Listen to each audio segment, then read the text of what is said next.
He shall fly away as a dream, and shall not be found. Yea, he shall be chased away as a vision of the night. The eye also which saw him shall see him no more, neither shall his place any more behold him. His children shall seek to please the poor, and his hand shall restore their goods. Now you know that very candidly, man is the greatest failure in God's universe as far as I can tell. And one of the explanations of it is the brevity of man.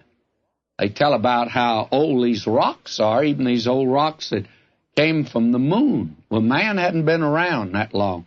Man's a Johnny-come-lately. And friends, if there's not an eternity ahead of us, man is the most colossal failure that God ever made. That's just one of the reasons, because of the brevity of the life of man. And that would be true of anyone except a child of God. Someone, in fact, the late Dr. Bill Anderson in Dallas, Texas, he's a great preacher. He was a great inspiration to me as a student. He one day met one of his deacons on the street, and he always had come up with an unusual one. He said to him, called him by his first name, he says, suppose when we get to heaven or get in God's presence, we find out this Christian life wasn't the life after all that we needed. Actually, that ended it all, to tell the truth. What would be your viewpoint? And this deacon looked him right straight in the eye, and he says, Bill, if we get to heaven and find out that all this business of the Christian life was just nothing in the world but our own imagination, I'm going to say to the Lord, it was very much worthwhile. It was worth it all. But you see, even then, there is a little tug at the heart of disappointment, if that is all. Why? Because we want eternity. God has set eternity in our hearts because it's there. And man's going to move on a little farther. But it is true that wickedness must be punished. Now, this man goes into so much here that I'd like to go into, but I feel like that it'd be better for us to move on, as actually Zophar really does not add anything new. And I think we can pretty much sum up what he's saying here.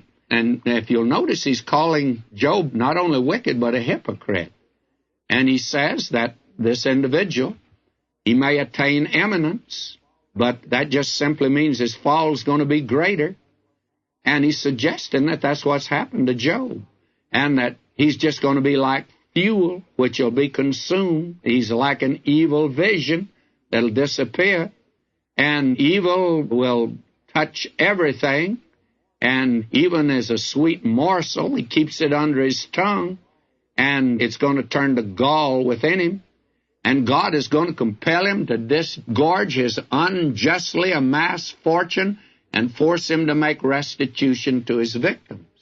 And although nothing could escape his greed, he's going to be reduced to poverty, and worst of all, God shall cast the fury of his wrath upon him, as he calls it here.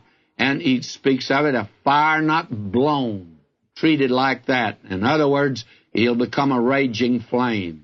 And all of his prosperity will go up in flames, and there'll be no avenue of escape.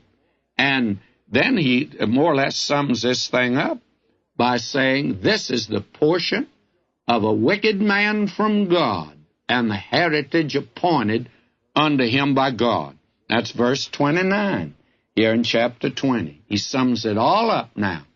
Now, that's a pretty bitter dose for a man in Job's condition to take.